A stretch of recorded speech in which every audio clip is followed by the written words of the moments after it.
Do you think you're a true Spider-Man fan? Then you must have these books in your collection.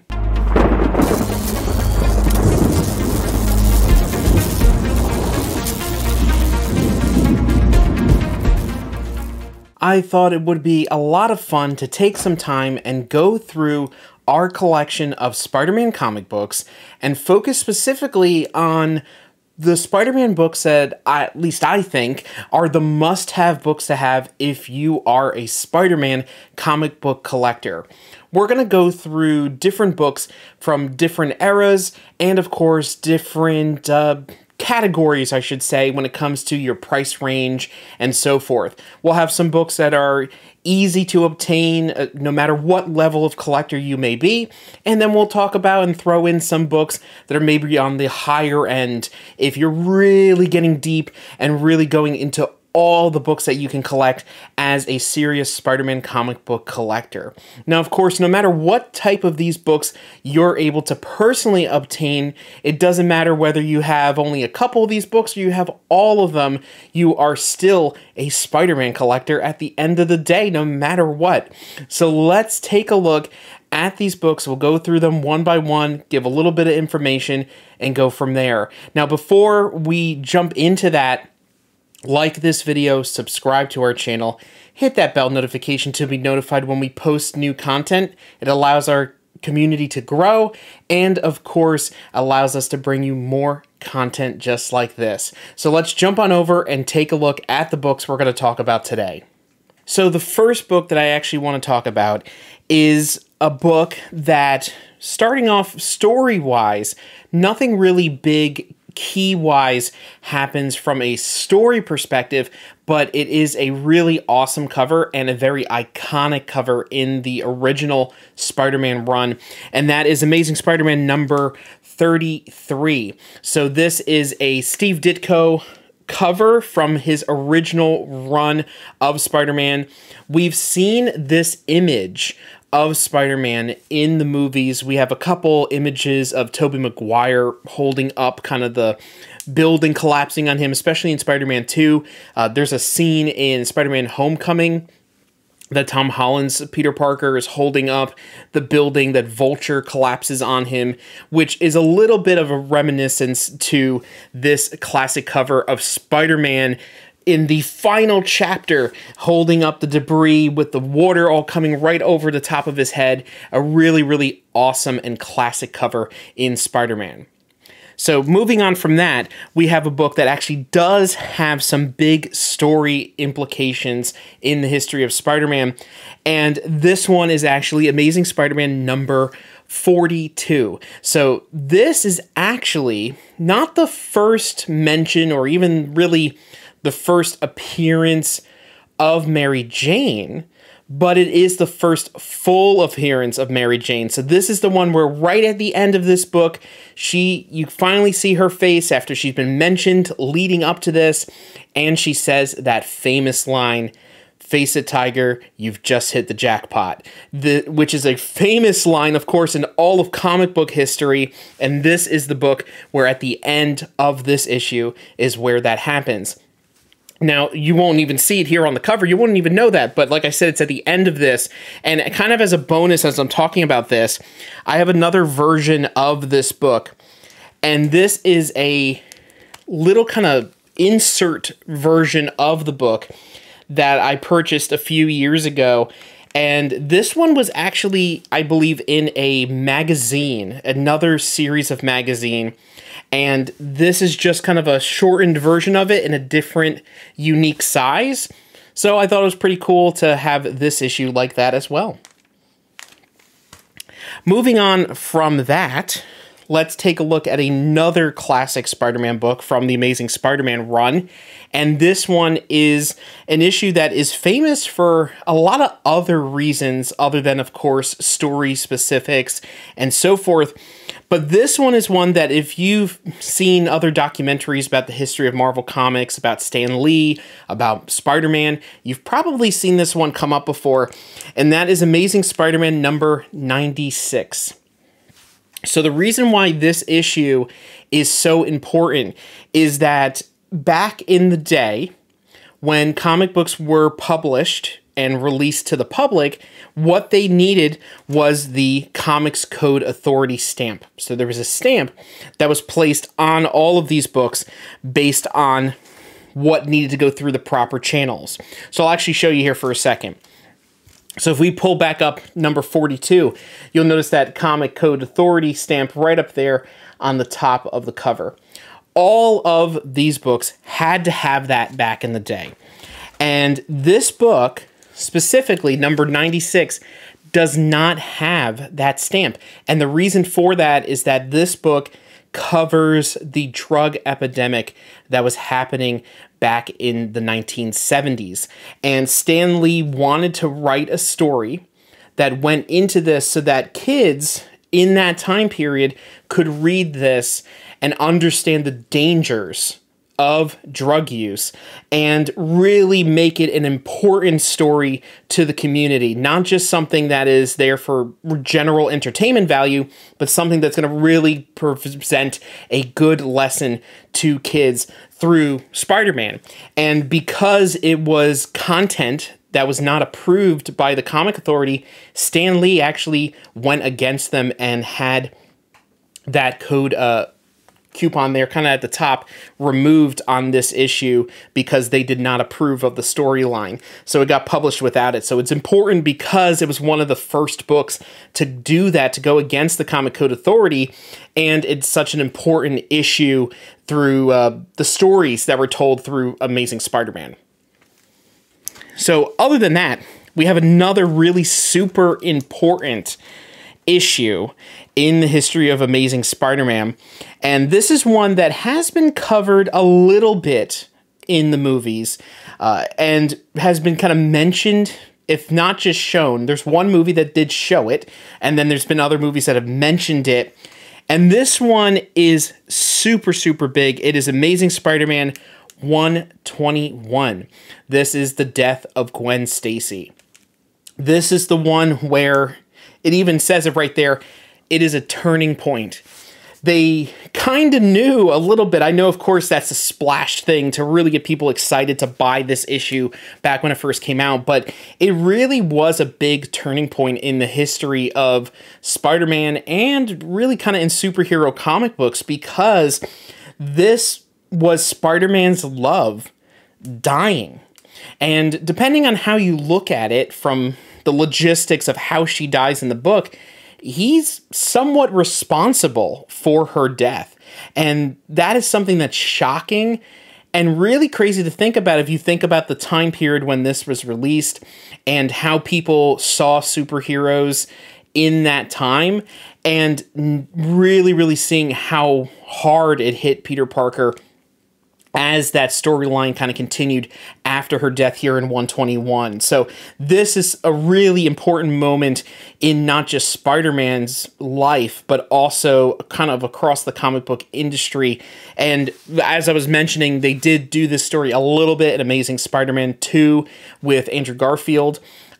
Hopefully, maybe they'll do it a little bit better in future movies.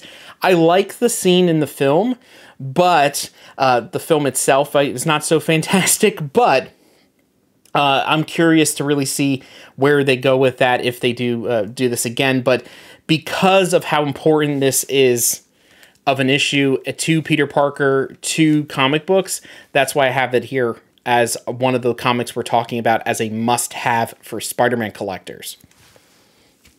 So as we go from there, let's actually take a look at our first graded book out of what we're looking at today.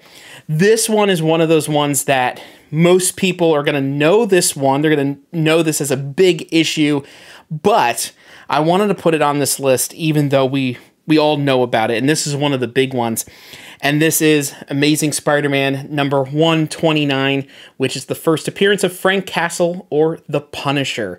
So it is a Spider-Man book, but it is another major Marvel character, and his first appearance, of course, the first appearance of the Jackal as well, another Marvel character.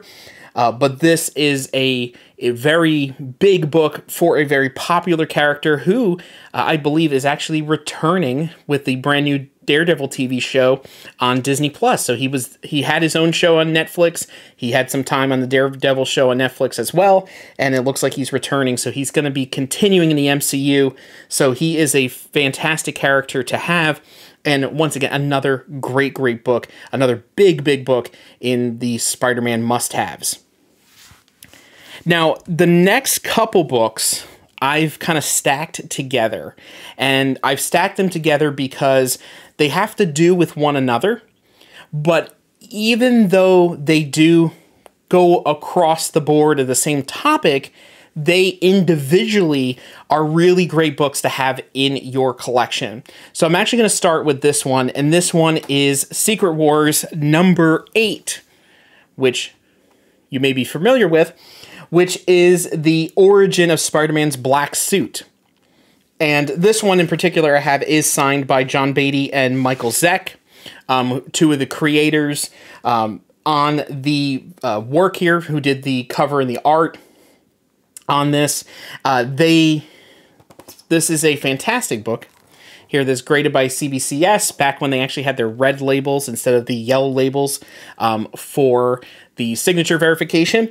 But this is a must-have book that if you're really starting to go down the rabbit hole of the Black Suit saga of books, this is definitely where you should start. This is a pretty easy book to find, and even in the higher grades is, I think, pretty decent price-wise even nowadays. But especially with Secret Wars being something that is very possible in the MCU in the near future, I think it's a great time to really start picking up these books that are part of that series, even just this one. So moving on and continuing with the black suit stuff, let's talk about this one, which kind of goes back and forth, but it was confirmed by the creator himself. So here we have Amazing Spider-Man 299. 299, which is the first appearance of Venom. So most people say, oh, wait a minute. Spider-Man 300 is the first appearance of Venom.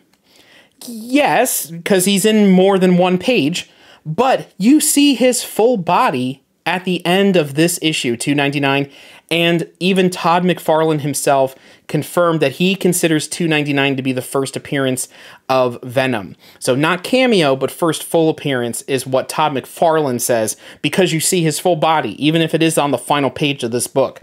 But it is in there. So 299 is one of those books that kind of gets overlooked a lot of times because of that.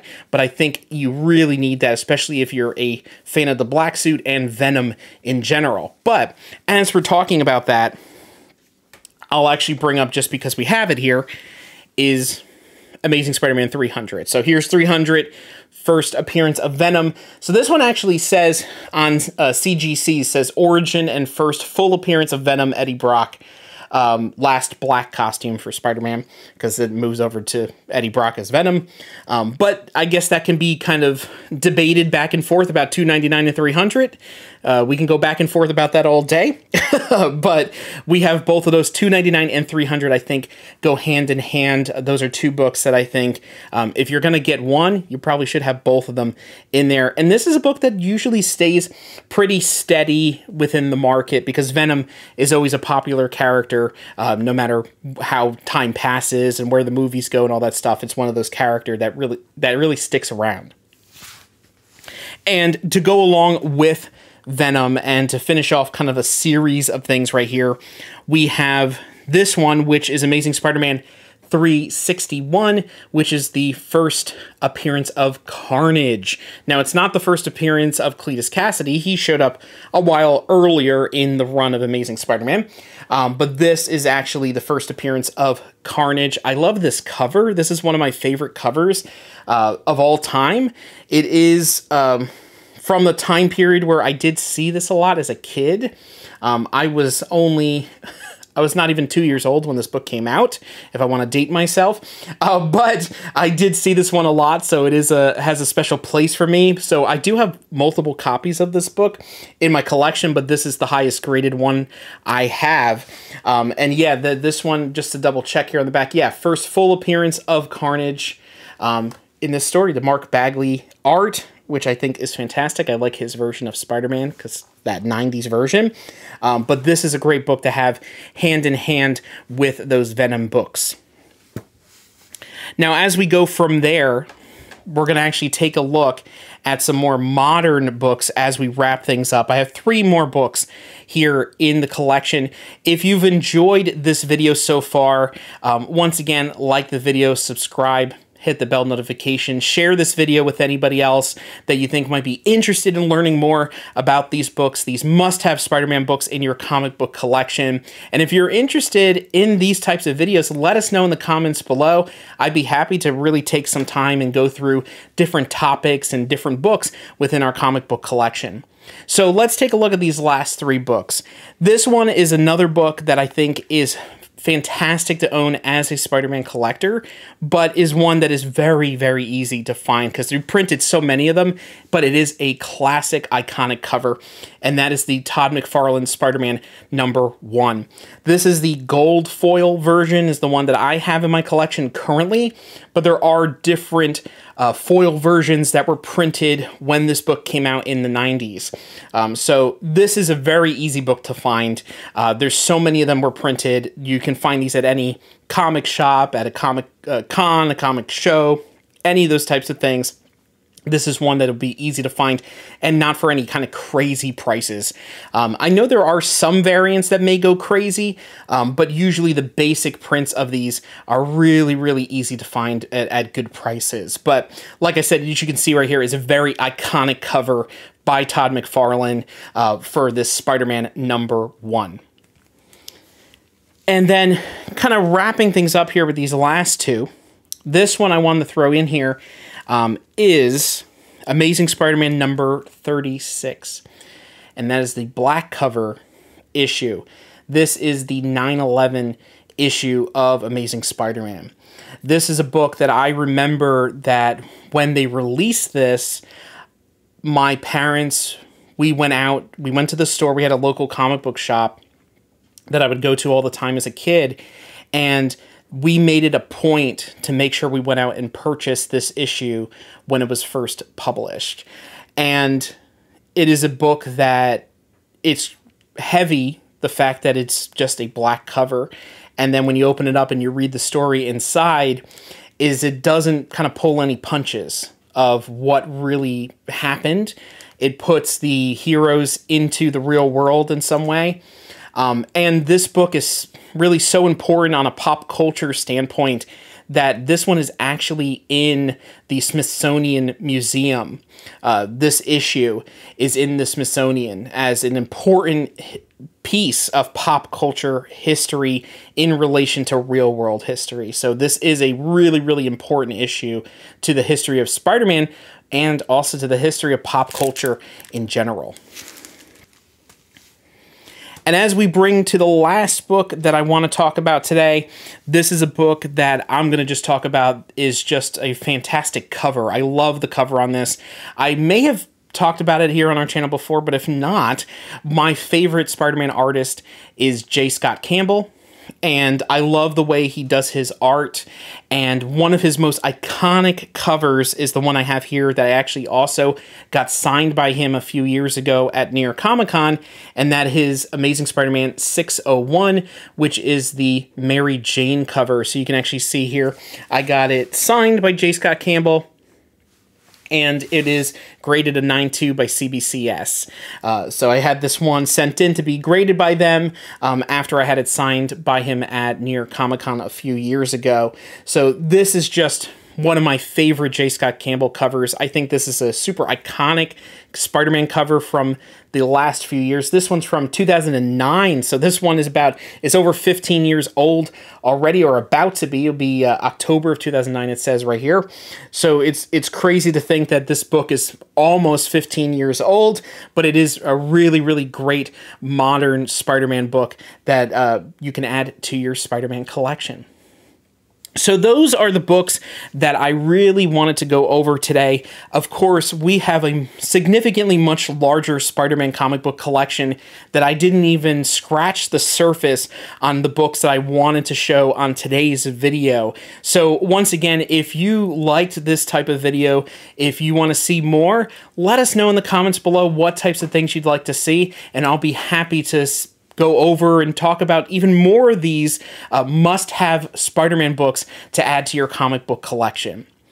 Thank you so much for taking some time to go through the collection with us, watch our video, and interact with our community.